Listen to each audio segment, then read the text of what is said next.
Бір бай жолаушылатып келе жатып, жол сұрау үшін елу ауылдың алдында асық ойнап жүрген балаларға келеді. Сол кезде бір бала жаңағы байдың атын үркітіп жібереді.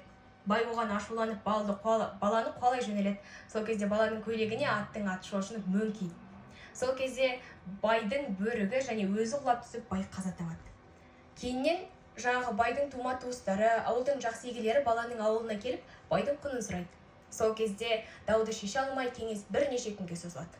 Сол кезде мөңке бала: "Мына кеңес бірнеше күнге созылды. Билікті маған берсеңіздер, бүгін ақ жауап айтайын" дейді. Сол кезде барлығы мөңке балаға билікті береді. Баланың байдың өліміне 4 тентек кінәлі дейді. 4 тентек байдың құнын бөліп төлесін, ал байдың құны 100 жылқы болсын деп айтады. Ең біріншісі, 1000 жылқының ішінен жуас ат таппай, асау байтал мінген бай кінәлі.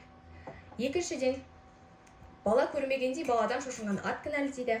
Үшіншіден, ұшып түскен бөрік кінәлі. Төртіншіден, шошытқан бала кінәлі дейді. Осылай баланың ауылы 25 жылқыны беріп, байдың ауылын риза қылып шығарып салады.